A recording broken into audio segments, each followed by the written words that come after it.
El tema que hemos elegido, bueno, pues puede ser quizá uno de las... yo creo que va a estar bien elegido, sobre todo para lo que hemos buscado esta noche, ¿no? Vamos a hablar del caso Humo, que como os decía, es uno de los primeros casos, yo diría el primero, catalogado el primero, relacionado con el fenómeno del contactismo aquí en España.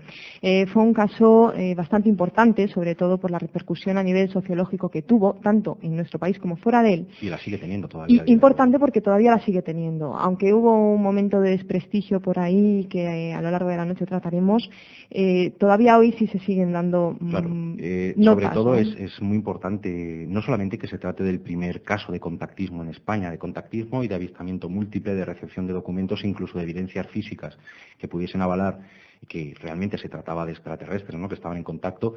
También habría que hacer un paréntesis para subrayar muy bien la época en la que sucedió esto, ¿no? Estamos hablando de la mitad de la década de los 60, 1966-67, cuando se inició todo este fenómeno. Y hay que subrayar que en esa época, pues en España, hablar de ovnis casi era pecado.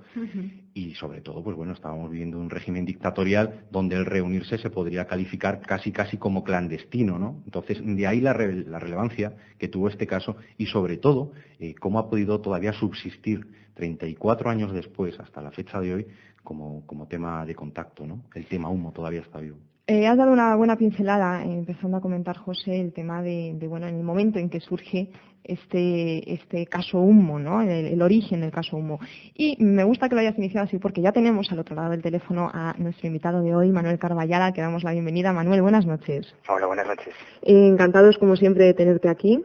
Igualmente. Y saludos también de José, ¿no, José? Sí, un fuerte abrazo, Manuel. Igualmente. Decía que me había parecido bien que José comenzase esbozando un poquito el contexto histórico y social en el que surgió el caso Humo, porque precisamente esa es la primera pregunta que a mí me gustaría hacerte, Manuel, como antecedentes del caso Humo, ¿en qué momento surge? Hombre, lo de Humo en realidad yo creo que es una prolongación lógica y una consecuencia, incluso casi me atrevo a decir que una consecuencia de sus ancestros en el contactismo español. En aquella época no se hablaba mucho de platillos volantes, estamos hablando del año 1966, 65, 67, y no se hablaba mucho de los platillos volantes, salvo en torno a un personaje, Fernando Sesma Manzano, un hombre con una biografía muy interesante. Él había nacido en Ceuta en 1908, si no recuerdo mal, y se había dedicado durante mucho tiempo a escribir en La Codorniz, en 10 minutos, en distintos semanarios, problemas detectivescos, incluso hizo alguna obra de teatro, tenía publicadas varias novelas y varios libros antes de meterse con lo de los ovnis. Pero cuando en el año 47 comienza a hablarse de platillos volantes y en el 52 comienza a hablarse de extraterrestres, pues este hombre, Fernando Sesma, se dejó seducir por esa historia y terminó fundando la primera agrupación, la primera asociación de interesados en los ovnis en la historia de España, que se llamaba BURU, la Sociedad de Amigos de los Visitantes del Espacio. En aquella época, a principios de los 60, hubo un par de incidentes. Por un lado, la historia de San Martín y la Piedra del Espacio, un personaje que dijo haber tenido un contacto con extraterrestres, y en torno al grupito que se reunía alrededor de Sesma, en torno a Buru, que se reunía primero en el Café Gijón, luego en el Café Lión, en los sótanos del Café Lión, en un lugar llamado La Ballena Alegre, que dentro de muy poquito se va a abrir de nuevo al público, se va a restaurar porque ahora es una cervecería inglesa. Pues en torno a aquel grupito de personas comenzaron a recibirse unas cartas muy estrambóticas, muy absurdas, de unos autodenominados extraterrestres que decían venir del planeta Auco y que genéricamente eran conocidos como Saliano, ¿no? Y en principio esas primeras cartas absurdas que decían pues cosas disparatadas, como en aquella época Sesma empezó a publicar sus libros sobre ovnis, incluso en las reuniones de la Ballena Alegre fueron visitadas en alguna ocasión por las cámaras del Nodo y también por las cámaras de la televisión argentina. Sesma fue alcanzando cierta popularidad social en aquella época hasta que surgió la historia de los humitas. Tenemos entonces que se da en un momento justo, un momento muy apropiado para que comience a entrar en España todo lo que es el fenómeno OVNI en sí, ¿no? Porque en aquellos momentos es cuando España empieza a recibir noticias de fuera, aunque pocas, y parece que este grupo de la Ballena Alegre lo coge y le da fuerza, ¿no? ¿Es así? No exactamente, yo no creo que jamás fuese un grupo de investigadores de ovnis, lo de la ballena alegre, porque no hablaban de ovnis, hablaban de extraterrestres, que es una cosa muy distinta. En aquella época existían otros grupos, el CEI en Barcelona, en Galicia, ya en el año 45, Óscar Ribrea, un meteorólogo, en realidad un radiosondista, había comenzado a recoger noticias sobre avistamientos de fenómenos raros en los cielos, y terminó elaborando, junto con Vuelta, su hipótesis de los ciclos bienales, de la conjunción marciana. Eso sí es trabajo ufológico, ellos sí investigaban los ovnis.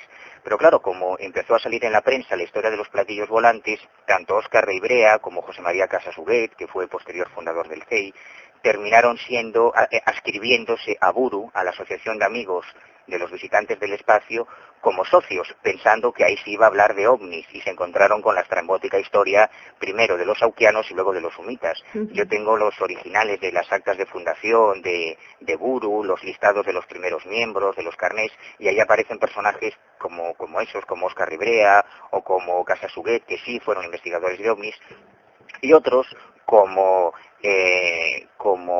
Alfonso Paso, como Güero Vallejo, personajes que luego alcanzarían gran relevancia en la historia de las letras españolas, que formaban parte de la Asociación de Amigos de los Visitantes del Espacio y que sin buscárselo posteriormente también se vieron involucrados en la trama de los sumitas.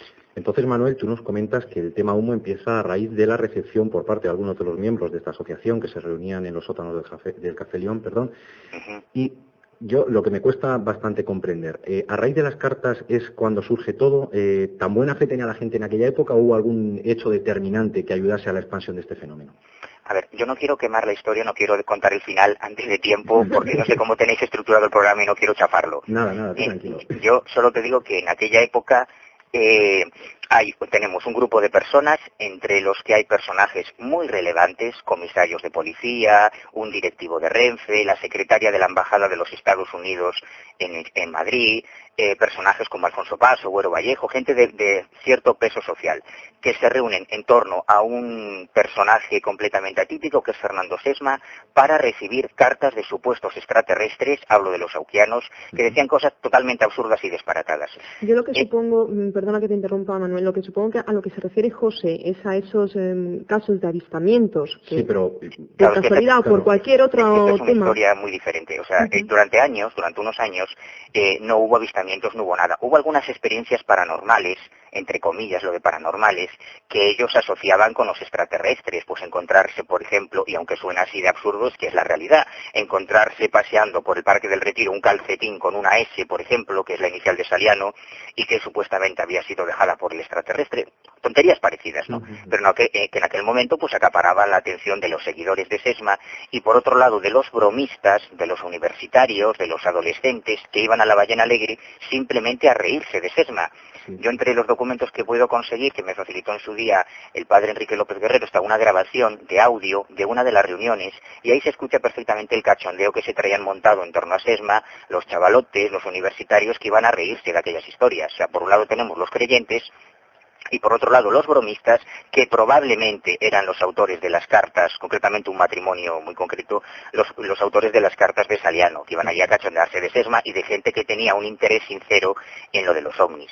Lo que ocurre es que un buen día Sesma recibe una llamada telefónica de un personaje que no dice ser Saliano, sino que dice ser Day 98, un supuesto expedicionario, un astronauta que habría llegado a la Tierra proveniente del planeta Humo, y que da un giro de 180 grados a esta historia, porque ya no se trata de mensajes absurdos y burlescos, sino de cosas concretas con una supuesta base científica, y que ofrece además a Fernando Sesma la posibilidad de facilitarle informes técnicos y científicos sobre la materia que él desee, sobre física, sobre medicina, sobre química, sobre astronáutica, y que le cuenta una historia aparentemente compacta y coherente. Le dice que unos años antes, en su planeta de origen, que pues, es el supuesto planeta Humo, que estaría a 14 años luz y pico de la Tierra, los astrónomos de Humo habrían captado una señal de radio inteligente, y al descifrarla habían descubierto que se trataba de una señal de radio enviada desde un barco noruego en un punto determinado en la Tierra, concretamente en el tercer planeta de nuestro sistema solar, y habrían preparado una expedición de astronautas para investigar el origen de esa señal, y así habrían llegado al sur de Francia en 1950 los primeros expedicionarios del planeta Humo, según lo que cuenta esa voz que se identifica como un extraterrestre. O sea que va a ser malevino casi como anillo al dedo, poder encontrar un testimonio científico, por lo menos que no fuese... Bueno, sí, entre comillas lo de científico, por supuesto. Claro, él acostumbrado a mensajes absurdos y esotéricos que él en teoría tenía que interpretar y que hacía cábalas pues rocambolescas sobre esos mensajes, cuando de repente se encuentra con algo coherente y compacto y además recibe los primeros informes, y los primeros 3 o 4 informes son muy elaborados, muy extensos, de 40 páginas, de 30 páginas, hablando de conceptos aparentemente científicos, aquello supuso un soplo de aire fresco, ¿no? Pero la cosa no termina ahí, porque un día recibe la visita de un personaje que dice ser el mecanógrafo de los humitas, porque estos supuestos astronautas extraterrestres decían tener una atrofia tanto física como en las manos como en las cuerdas vocales que les impedía hablar sin utilizar un amplificador que colocarían en la garganta y no les permitía escribir a máquina, por lo cual estarían a este supuesto mecanógrafo, y este personaje le trae unas fotos tridimensionales que no eran conocidas en aquella época, que resultaron ser un holograma que ya se estaban fabricando en Japón, pero que en aquella época no se sabía, y claro, aquello fue la última prueba. Pero la cosa todavía no termina ahí, cuando las cartas que empiezan a recibir tanto Sesma como otros personajes y que van autentificadas con un sello digital al final, con un emblema que es como una H con un palito en el medio, esa huella, esa imagen, ese símbolo de los humitas aparece en las huellas de un aterrizaje de un supuesto ovni en la colonia de Aluche en 1966, que sería ya la prueba definitiva, aunque en realidad la prueba definitiva llegaría un año después, en 1967, cuando previamente advertido por carta, o sea, los humitas le dicen a Sesma, tal día, más o menos a tal hora y más o menos en tales coordenadas, llegarán a la Tierra nuevas naves de nuestro planeta en 3 puntos concretos. Uno de ellos será San José de Valderas, en las afueras de Madrid. Y efectivamente al día siguiente, aunque ellos ese día, varios seguidores de Sesma patrullan por la zona y no ven nada, al día siguiente se encuentran en la primera página de varios periódicos unas fotos muy espectaculares de un platillo volante con el símbolo de los humitas en la parte baja de la nave, y que vendría a ser ya la prueba que sustentaría su fe durante 30 años. Manuel, ¿y cuánta gente se supone que a esas alturas seguía el movimiento Humo? En aquella época, no te sé si es de memoria, pero había dados de alta en Buru al principio de esta historia unos 50 miembros. Pero cuando la cosa empieza a irse de las manos, cuando empiezan a publicarse los primeros artículos en la prensa, después llegan los primeros libros de Antonio Rivera, después llega el libro de Enrique López Guerrero, que supone un punto y aparte también en la historia de Humo, porque un sacerdote católico en tiempos de Franco se atreve a decir que en España vive una colonia de extraterrestres, y aquello montó un revuelo tremendo. Pues cuando el ABC, cuando la prensa nacional recoge esas declaraciones, la cosa se les va de las manos y empiezan a formarse grupos de seguidores en Humo, de los humitas, primero en España y luego en otros países, y ahora ya la cosa es absolutamente inabarcable. Yo mismo me he encontrado hace un par de años en unos grandes almacenes en Bucarest, en Rumanía, libros sobre los humitas escritos por autores rumanos. No hablo ya de traducciones de los libros de Rivera, sino de libros escritos por autores de otros países, con lo cual la historia de los humitas se ha ido completamente de madre, y es imposible calcular en estos momentos cuántos cientos o cuántos miles de personas siguen a los extraterrestres de Humo en todo el mundo. Impresionante. Yo la verdad es que cuando uno se pone a recabar información en el tema Humo, leído, dependiendo del autor al que esté leyendo, o se cuenta como la verdad más absoluta, o empiezan a surgir esas dudas razonables, ¿no? No, pero lo interesante es lo que estaba comentando ahora mismo Manuel, y lo que se mencionaba al principio del programa, el carácter sociológico que ha llegado a adquirir este caso en concreto, que comenzó hace muchísimos años y que aún hoy continúa, y cada vez en algunas zonas con mayor fuerza, ¿no? No, además, una de las cosas que a mí me ha llamado la atención es esas, vamos a llamarlo entre comillas, ¿no?, evidencias físicas que parece que en su día hubo, como fueron una serie de huellas, una serie de fotografías con unos avistamientos, e incluso, si mal no recuerdo, Manuel, corrígeme, una especie de cápsulas en las que en el interior de las cuales había un papelito, un trozo de plástico de material desconocido con el logotipo de Humo. Bueno, desconocido por quien lo encontró, porque el teflón ya se utilizaba, tanto la NASA como algunas empresas lo utilizaban ya, pero en aquel momento, efectivamente, cuando se produjo el caso de San José de Valderas, además de las fotos, se encontraron unas varillas de níquel en cuyo interior había unas laminitas de un plástico determinado, de un material más o menos raro, poco conocido, desde luego no era conocido en España, era conocido fuera de España, que tenía sobreimpresionado en el plástico, hecho en relieve, el símbolo de humo, que era el que autentificaba las cartas de los humitas, ¿no? Y eso también fue otra de las supuestas pruebas que tenía como único objeto convencer, ganarse la fe de los seguidores de Humo. ¿Y cuál puede ser la causa o la razón que se presuponía? Vamos a hablar en pasado y ya dentro de un rato empezamos con lo que yo creo que va a ser fuerte del programa, que es esas nuevas evidencias que han aparecido. Pero en ese pasado, ¿quién se encargaba de investigar este tipo de fenómenos? ¿Quién era el que le daba credibilidad? ¿Quién había detrás? Porque yo imagino que cuando esto saltó como saltó es porque por lo menos alguien dijo que era verdad. En investigarlo nadie lo investigaba, se limitaron a aceptar lo que decían los humitas. Ese fue el gran error, ¿no? En aquella época tampoco estaba tan consolidada, entre comillas, eso que llamamos la investigación OVNI. No es que hoy en día lo esté mucho, pero bueno, pues en aquellos días todavía menos. Sí. Y se limitaban a recibir esa información, no hubo mucho, no se contrastó demasiado la información, porque estaba muy bien preparado por los autores de las cartas. Estaba muy bien encajados todas las piezas del puzzle.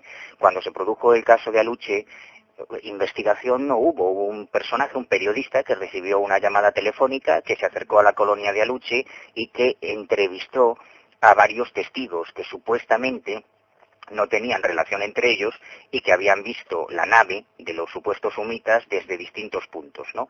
Aunque él solo entrevistó a dos, solo menciona a dos testigos en sus artículos, dos personajes, el señor Peña y el señor Ortuño. Uno venía en un 600 por la carretera y el objeto le pasó por encima, él lo vio aterrizar y llevó a los demás testigos al lugar donde estaban las huellas de ese supuesto platillo, y el señor Ortuño, que era un vecino de la colonia de Aluche, que estaba en su casa, en un 6º piso, en el que yo he estado, por cierto, y que desde la ventana en la que estaba, pues también lo vio pasar, ¿no? Luego se mencionaba que había muchos más testigos, pero el periodista nunca los entrevistó. Y al año siguiente, cuando se produjo el caso de San José de Valderas, hubo dos contertulios de Fernando Sesma, dos seguidores de las reuniones de la Ballena Alegre, que como las personas que posteriormente escribirían un libro monográfico sobre el caso de San José de Valderas, que se llama Un caso perfecto, y que eran Antonio Rivera y Rafael Farriols, que podemos decir que han sido los pilares que han sustentado la historia de los humitas todos estos años, con sus trabajos, sobre todo Rivera, con sus libros y con sus publicaciones. Como ellos vivían en Barcelona, esto es lo que se dijo, como ellos vivían en Barcelona, pues claro, no podían desplazarse hasta Madrid para investigar el caso, para recoger los testigos. Entonces confiaron esa tarea a dos personajes, concretamente a uno de ellos, un personaje que se llamaba José Luis Jordán, que era contertulio de Fernando Sesma y que se dedicó a entrevistar a los testigos que habían visto el OVNI, a recoger todas las pruebas y a facilitárselas a Rivera y a Farriols para que escribieran su libro. Y a estas alturas, ¿cuál es el móvil que se presupone para montar todo este tinglao? Porque si partimos de la premisa de que todo es una especie de montaje, porque por lo que tú estás comentando, hay muchísima gente que lo ve, pero a la hora de la verdad no hay testigos concretos que puedan afirmarlo y que puedan dar fe de que realmente allí sucedió algo. No, sí los hay, aparentemente sí los hay. Se menciona en el libro Un caso perfecto, se mencionan a muchos testigos, incluso se menciona a dos fotógrafos que por separado habrían tomado fotografías del OVNI. Se publican dos series de fotos tomadas por dos fotógrafos distintos. Se publican unos análisis de esas fotografías, un estudio de la trayectoria de ese objeto, los análisis de ese material que se habría encontrado en torno a San José de Valderas. Es decir, aparentemente es un caso perfecto, de ahí el título del libro, aparentemente es el caso, no podía pedirse más. Lo que ocurre es que, claro, cuando haces un poco de revisionismo de esa historia te encuentras con que pues los testigos no son tales, los fotógrafos diferentes no son tales, y bueno, las cosas no son como te han contado, ¿no? Durante tiempo se supuso que a lo mejor podía tratarse de un experimento sociológico o de una broma, eran lo que alegaban los escépticos. Una broma que dure 30 años, pues como dicen los defensores de Humo, parece improbable. Y en cuanto al experimento sociológico, pues en su día hubo dos candidatos para llevarse el gato al agua en este sentido. Hubo un autor francés, Renaud Maric, que publicó un libro defendiendo la tesis de que detrás de Humo lo que había era un experimento sociológico de la KGB, que habría realizado utilizando España como como un sector de la comunidad española como sector de prueba, como campo de experimentación, digamos, para ver hasta qué punto se podrían introducir ideologías subversivas en una dictadura de derechas. Él decía que es que los textos de los sumitas tiraban un poco a rojillos, ¿no? Y él sacó un libro defendiendo la tesis de que era el KGB. Jacques Vallée, probablemente el investigador ovni más importante hoy por hoy en el mundo, en él se inspiró Steven Spielberg para crear el personaje del ufólogo que sale en Encuentros en la tercera fase y que interpreta a François Truffaut, o sea que nos hacemos una idea de que es un personaje de peso. Él defendió la tesis de que era la CIA la que estaba detrás de lo de Humo y para eso pues se basaba en informaciones que había tenido de la agencia de espionaje norteamericana en Madrid y demás. Yo, en mi opinión, y en base a las investigaciones que yo he hecho en los últimos 13 años, porque yo empecé con esta historia en el 87, yo he llegado a la conclusión de que quien estaba detrás de lo de Humo era el CSIC, no el KGB ni la CIA. Ahí es uno de los puntos que yo tenía más ganas de tratar y que comentases aquí en micrófono, porque nosotros sabemos que has investigado bastante en profundidad este tema y hasta donde se ha publicado, en la poca información y confusa información que se ha publicado hasta el momento en las revistas especializadas, hablo de revistas, parece que todo se trata de una broma que José Luis Jordán Peña en un momento determinado pues se encarga de facilitarle a los seguidores del señor Sesma, ¿no?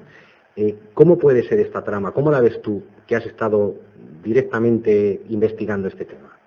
Hombre, yo lo tengo bastante claro. Yo tengo muy claro quién, cómo, dónde y por qué de Humo. Lo que no sé si voy a ser capaz de transmitirlo en tan poco tiempo.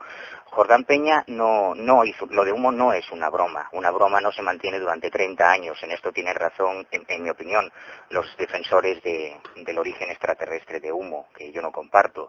Jordán Peña, cuando llegó a la Ballena Alegre, era un joven, entre comillas, de 30 años, había sido profesor de ciencias en un colegio de Alicante, era un hombre con una formación científica extraordinaria, muy familiarizado tanto con el mundo de lo paranormal como con el mundo del ilusionismo, porque durante mucho tiempo fue vicepresidente de la Sociedad Española de Parapsicología, y un hombre con unos trastornos sexuales también muy importantes. Pero él cuando llegó a la Ballena Alegre se encontró, como otros jóvenes de su edad y menores, con un cachondeo, con unos extraterrestres que mandaban unas cartas anónimas que decían auténticas tonterías, pero que un grupo de personas se creía.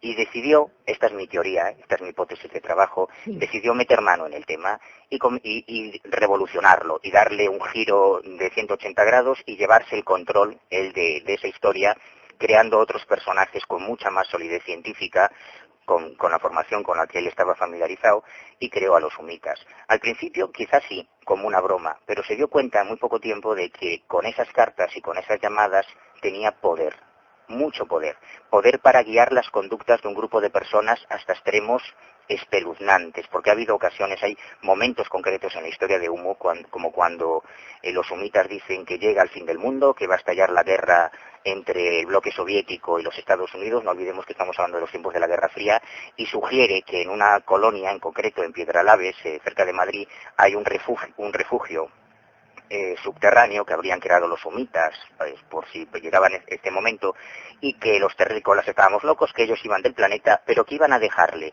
a sus amigos terrícolas, que eran los receptores de las cartas humitas, la posibilidad de guarecerse en ese refugio. Pero, decían los sádicos de los humitas, que cada uno de los miembros del Grupo Madrid y del Grupo Barcelona solo podía elegir a una persona de su familia para salvarse. La angustia que ese hijo de puta, porque no tiene otro nombre, creó en esas personas el pánico. Hay un libro de Rivera donde él cuenta cómo vivió ese momento y el terror que tenía en el tener que elegir.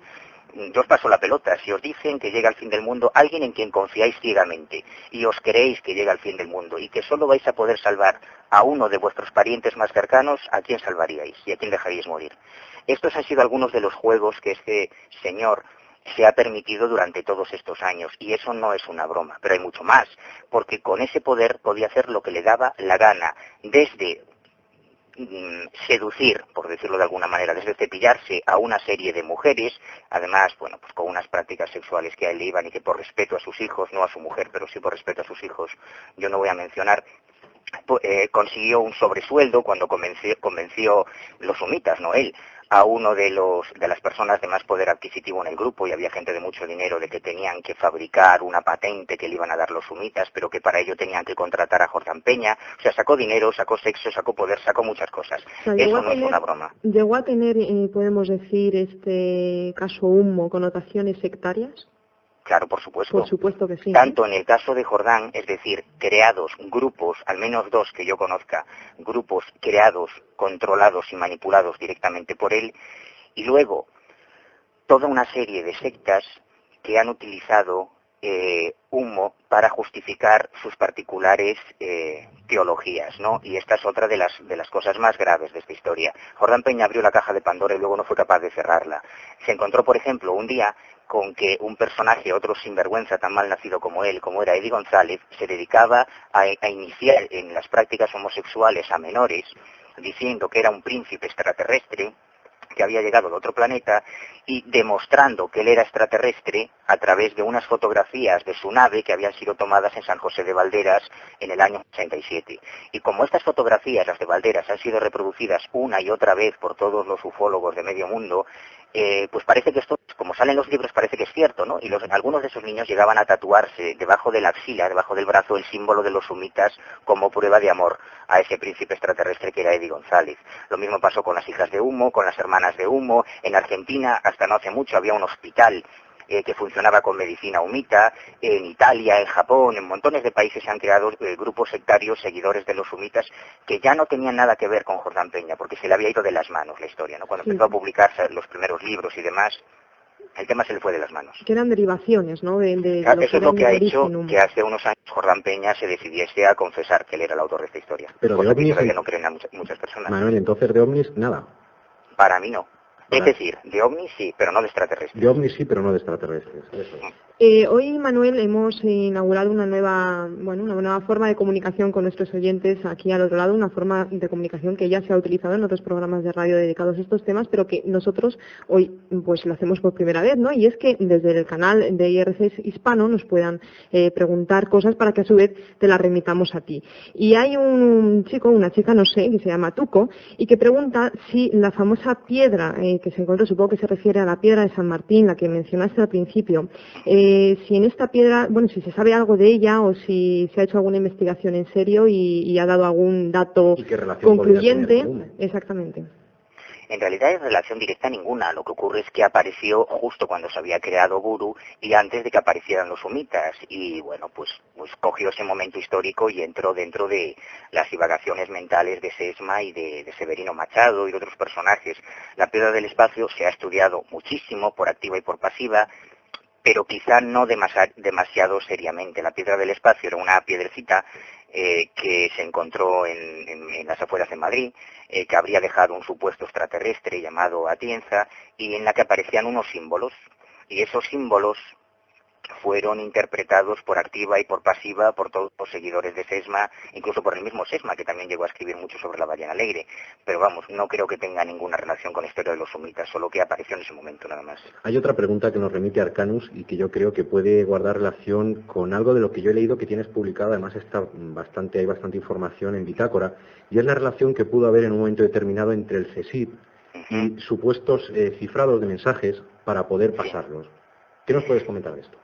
Bien, en un momento claro, es que yo entiendo que para cualquier oyente del programa que escuche ahora al gallego con coletas diciendo que el servicio secreto estaba metido en lo de los humitas, pues que suena paranoia. Lo entiendo y es difícil de explicar, pero yo durante estos años, en esta investigación, me he encontrado algunas piezas del rompecabezas. Por ejemplo, me encuentro con exfuncionarios de la Casa, del Servicio Secreto Español, que han tenido acceso a archivos sobre Humo en la sede del CSIC. Me encuentro, por ejemplo, documentos del CSIC que yo no he publicado, pero que voy a publicar en breve si el CSIC no lo evita. Documentos, repito, del Servicio Secreto en los que aparece el nombre de José Luis Jordán Peña relacionados con los experimentos de, entre comillas, guerra psicológica que ha llevado a cabo el Servicio Secreto Español, como antes había hecho el Mossad, la CIA, el KGB, el MI5, la DGI y todos los servicios secretos del mundo. Es decir, utilizar videntes, psíquicos o las creencias en videntes y en psíquicos como elementos de espionaje. O sea, yo puedo demostrar que hay esa vinculación entre Jordán Peña y el CSIC a través de documentos internos de la carta.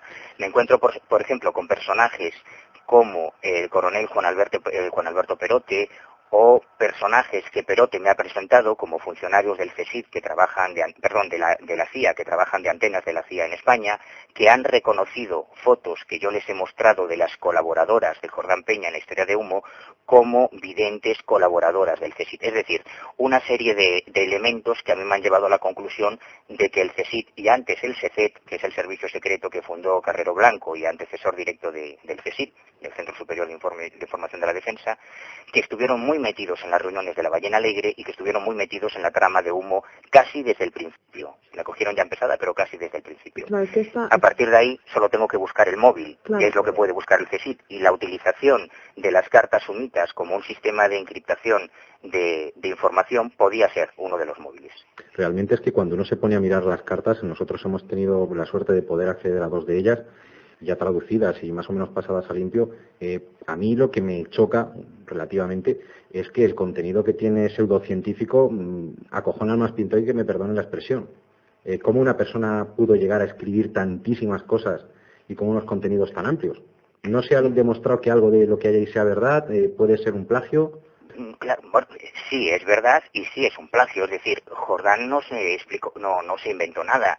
Jordán, yo he estado muchas veces en su casa, he tenido bastantes reuniones con él y siempre veía sobre la mesa o en el salón ejemplares de investigación y ciencia, del Scientific American, de publicaciones científicas. Él fue profesor de ciencias desde joven, es psicólogo industrial, o sea, es un hombre muy familiarizado con las ciencias y además con una gran imaginación.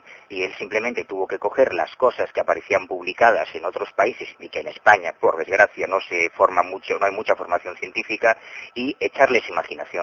En algunas cosas cometió errores, por ejemplo, al situar el origen de sus extraterrestres en la Wolf 424, una estrella que está a 14 años de la Tierra, metió la pata porque es una estrella binaria y ahí no puede haber planetas con vida. Pero en otras cosas, no, en otras cosas, pues bueno, es como si hace unos años, cuando no se hablaba de Internet o no se hablaba de la física cuántica, pues alguna persona que tuviese acceso a la información puntera de estas materias en otros países le echase imaginación y algo tendría que cumplirse con el paso del tiempo, ¿no? Nada más, no es demasiado complicado. Y además, él no escribió todas las cartas. Sí, digamos que utilizó los conocimientos que poseía y las herramientas de las que disponía para ir tejiendo esa, en principio, broma, que luego fue derivando en lo que derivó, ¿no? Porque incluso también estuvo detrás de las fotografías famosas que se publicaron en el periódico, ¿no?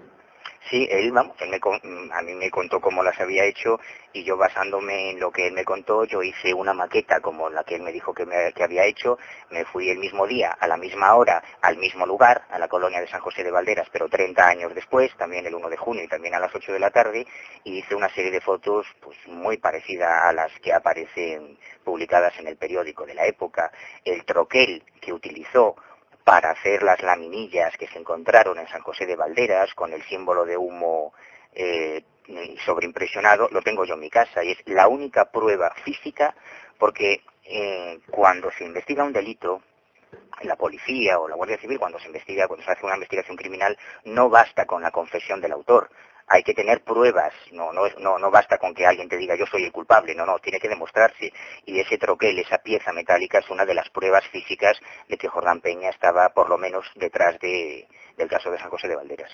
A mí me llama la atención sobre todo por el tema de las fotografías que comentas, porque yo he oído todo tipo de versiones. A mí la verdad es que me gustaría poder haberlas analizado como tú has hecho, teniéndolas cerca, teniendo primeras copias cerca, porque a mí me suena que hay incluso investigadores serios y rigurosos del fenómeno OVNI que todavía incluso hoy siguen diciendo que eso se trata de negativos auténticos de un avistamiento y que el famoso hilito que parece que se ve donde está suspendido ese plato volante, que fue trazado a posteriori sobre los negativos. Sí, bueno, yo no he tenido copias de primera generación de aquellas, sino las que hice yo, evidentemente. Y segundo, lo que se dice ahora es que podía haber sido una maqueta no con un hilo, sino una maqueta tirada al aire en la que no hubiera hilo. También puede ser, también es posible. También hay personas que creen que toda la historia que cuentan los sumitas es real. Es decir, que hubo una expedición de extraterrestres que llegaron a la Tierra, que mandaban unas cartas anónimas y que todavía siguen estando entre nosotros. A mí particularmente pues me trae sin cuidado lo que piense la gente. Yo simplemente he hecho mi investigación particular, he tenido acceso a una información, he hecho unas pesquisas y es lo único que puedo aportar, no puedo aportar nada más. Eso a mí me ha llevado a una conclusión, a mi conclusión particular sobre Humo, que es la de que ha sido un fraude creado por un personaje y posteriormente tutelado por el Servicio Secreto Español.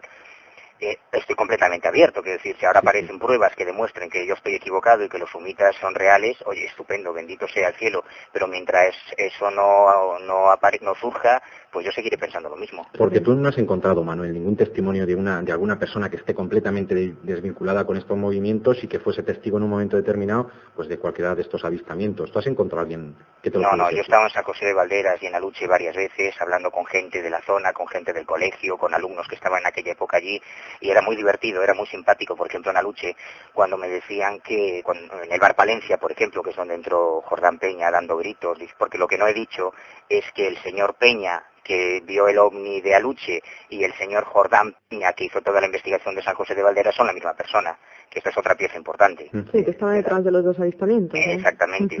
Pues él en Aluche entró en un bar, el bar Palencia, que todavía existe en la colonia de Aluche, dando gritos y diciendo que había visto un ovni, que salió mucha gente. Pues cuando yo estuve en aquella zona, era divertido, era simpático, que la gente me decía, sí, esto del ovni lo vio muchísima gente, esto salió en el periódico y todo. Digo, ya, pero ¿quién lo vio? Nombres concretos, hombre, pues lo vio Jordán Peña, lo vio Vicente Ortuño, lo vio mucha gente, salió en el periódico, ¿no? Eso ya lo sé, pero ¿quién más lo vio? Claro. Pues Vicente Ortuño, pues Jordán Peña y muchísima gente, porque salió en el periódico, pero no supieron decirme ningún nombre. Lo que he encontrado son personas que ahora, a los de 1995, 1997, recordaban haber visto un ovni en aquella época, más o menos. Pero es que en aquella época se vieron montones de ovnis. En diciembre del 68 es cuando se decretó la clasificación de la información ovni como materia reservada, porque había montones de avistamientos de gran repercusión social. En aquellos días, 2 o 3 días antes del avistamiento de Aluche, se produjo un avistamiento en España que fue recogido incluso en uno de los expedientes desclasificados por el Ejército del Aire. Es decir, en aquella época claro que se vieron ovnis, pero es que ovnis se han visto siempre. Me parece lógico que un caso que tuvo tanta repercusión pueda ser asociado 10 o 20 o 25 años después con el que haya tenido otra persona de la zona más o menos en aquel lugar y más o menos en aquellas fechas. Pero yo no he encontrado a nadie que viera las naves humitas. Y las presuntas huellas que aparecieron sobre el terreno y de las que también se escribió y aparecieron fotografías, yo he visto algunas que eran muy curiosas, así cuadradas. Las hicieron con unas palas Fue una pena que nadie fuera con un detector Geiger, porque según me decía Jordán, además de hacer las huellas con unos bidones que tenían en la empresa donde trabajaban los dos, tanto Ortuño como Jordán, y quemar alrededor con gasolina para que quedara el habitual pasto chamuscado, él dejó piezas radioactivas o elementos radioactivos, a que si alguien hubiese ido con un detector Geiger habría visto un incremento típico también de las huellas, ¿no? Lo hizo muy bien. O sea que la verdad es que se lo trabajaron bastante bien, ¿no? Sí, bueno, eran dos personas que tenían mucho tiempo libre en aquella época y le dedicaron un poquito de tiempo. Tampoco es tan complicado fabricar un caso. Manuel, y una pregunta que seguro que muchas de las personas que nos están escuchando desde Albacete, pues ahora deducirán por qué, porque el caso de la Marquesa, ¿qué relación tiene realmente con Humo? ¿Hay alguna? Sí, porque aquí en Albacete se tiene como parte más de Humo, ¿no? Cuando se habla del caso de la Marquesa, el caso de la mano cortada, nos estamos refiriendo, inmediatamente sale Humo, ¿no? Detrás de la cortina. Pues yo estuve hace aproximadamente un mes y medio, un poco más de un mes, en Argentina con los representantes de la Fundación Wiesenthal para América Latina, los famosos cazanazis, siguiendo la pista de los dos supuestos médicos humitas que vivían en los sótanos de la Marquesa, Margarita Ruiz de Liori, que resultaron ser dos oficiales de las SS que habían escapado del juicio de Nuremberg y que posteriormente desde Huelva saltaron a Argentina y Uruguay, como muchos otros nazis, ¿no? Sí, tiene mucho que ver porque los humitas, en algunas de las primeras cartas,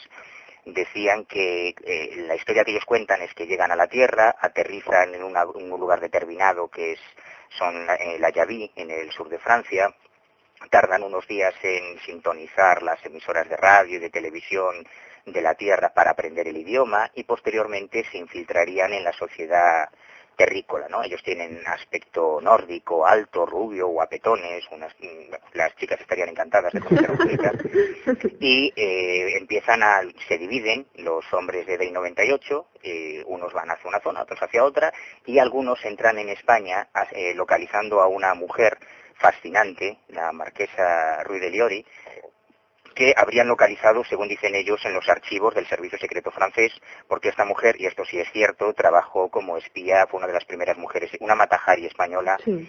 No solo la duquesa de Romanones, sino esta mujer también hizo misiones de espionaje para Primo de Rivera y demás, y tenía una mansión en la calle Mayor de Albacete donde habría acogido a 2 supuestos extraterrestres de humo que habrían estado realizando experimentos en los sótanos de la marquesa y demás.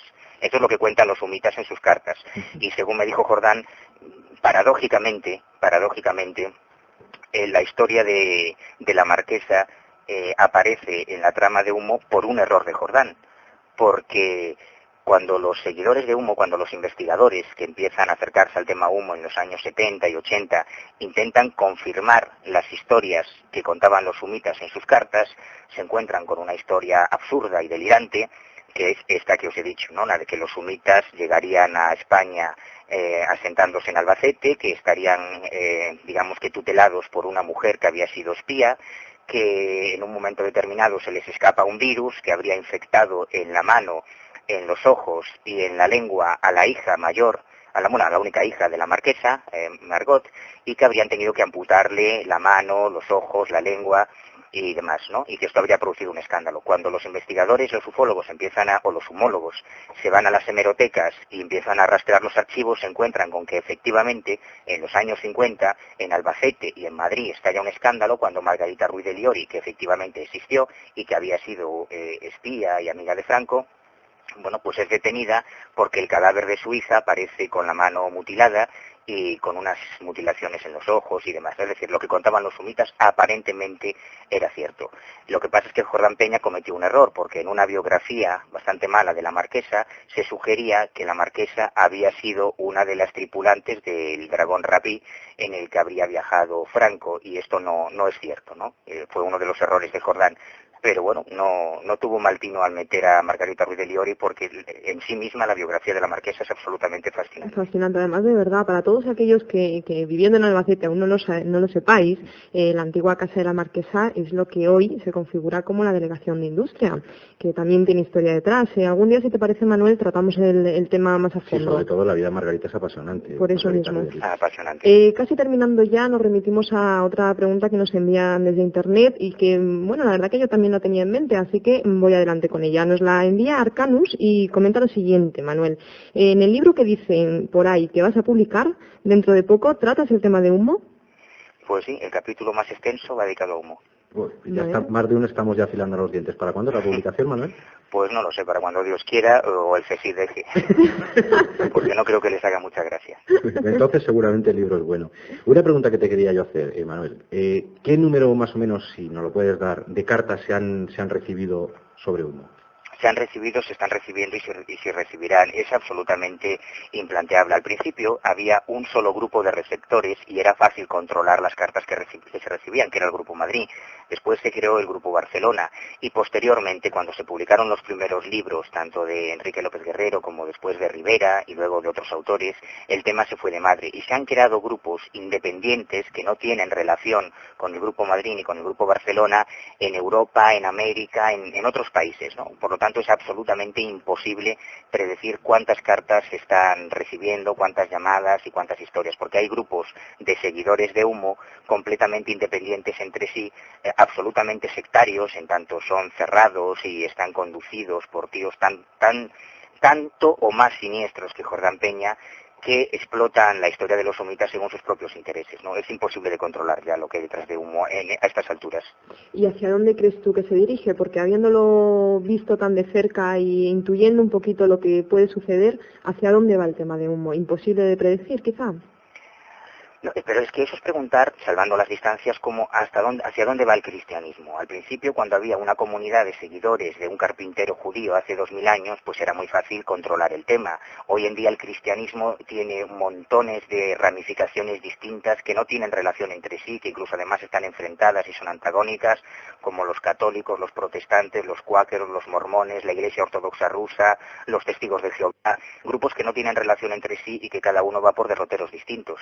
Hoy en día tienes las hermanas de humo en un lugar determinado, las hijas de humo en otro lugar, el grupo de humo de Italia en otro. En Japón hay grupos de humo que no tienen relación entre ellos, en Rumanía también. Por lo tanto, cada uno de ellos irá o a disolverse, como ha ocurrido en otras sectas, o seguirán durante mucho tiempo y es completamente impredecible. No, la verdad que la comparación que has hecho, salvando las distancias, lógicamente, tampoco va tan desencaminada, porque realmente yo pienso, y también es una opinión personal, que la religión de hoy en día y la de religión del futuro va por el tema del contactismo, porque es una espiritualidad a la que necesita la gente, pues quizá a ese nivel, ¿no?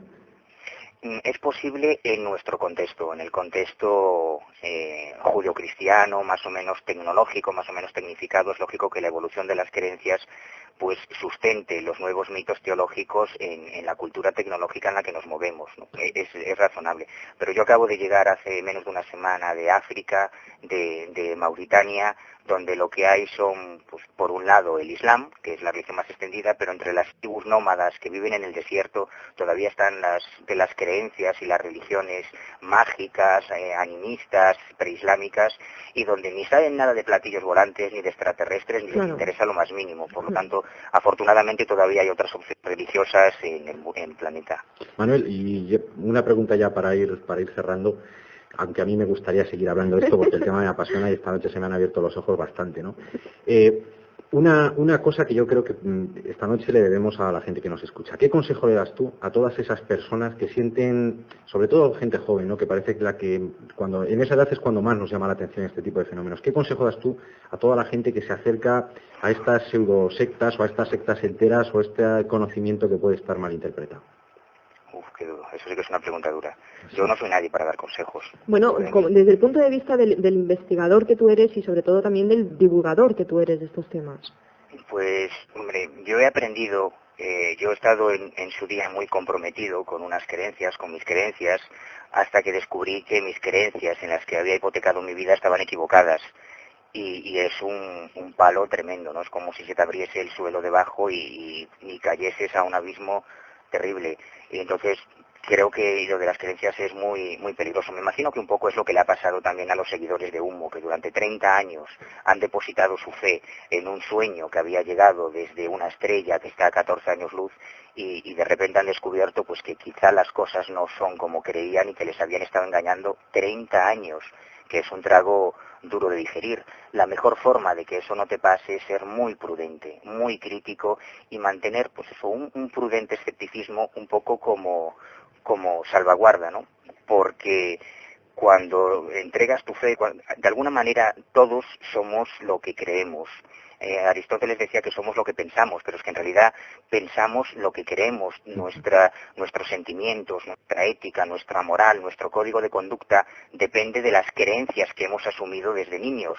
Para un hindú es monstruoso, es horrible que le digan que el filete que se está comiendo es de una vaca y eso le produciría una depresión, una angustia y un terror tremendo que además un neurocientífico podría medir y evaluar, ¿no? Para un musulmán, pues la poligamia dentro de sus creencias es natural, es lógico, sin embargo la carne de cerdo pues es una monstruosidad. Quiero decir que nuestras creencias, lo que creemos, es lo que condiciona hasta nuestros sentimientos. Por eso es tan útil para cualquier gobierno, para cualquier servicio secreto, utilizar, controlar y manipular, fabricar y manipular las creencias de la gente. Por eso pienso que es bueno ser un poco crítico y ser un poco prudente y no creernos todo lo que nos cuenten. Creer, pero ni siquiera lo que yo estoy contando, ¿eh? Ajá. Manuel, ¿tú en algún momento llegaste a creer en Humo al principio? Porque yo reconozco abiertamente que hace bastante tiempo a mí me tenía embelesado, ¿eh? No, a mí también. No creo que pueda decir que creyese, porque yo nunca he sido muy partidario de la hipótesis extraterrestre. Más bien me siento un gran detractor. Yo creo que que los ovnis, si son naves, no son extraterrestres, y si son extraterrestres no vienen en naves. Es una cosa más complicada. Creo que el prisma, que la perspectiva de la ufología convencional, a mi juicio, está un poco equivocada, y eso me hace ahorrarme algunos disgustos, ¿no? Pero bueno, también sería un poco largo desarrollar porque he llegado a esa conclusión. Pero sí, es un tema fascinante, sobre todo por las connotaciones tanto de guerra psicológica como de espionaje que tiene el asunto de humo. Lo que sí me ha producido muchísimo dolor y mucha angustia es ver las toneladas de fe que se ha depositado en la historia de los humitas, la ilusión con la que los ufólogos de los años 70 se iban a Albacete a seguir la pista de la mano cortada, se iban a San José de Valderas a ver los santos lugares donde habían aterrizado los humitas.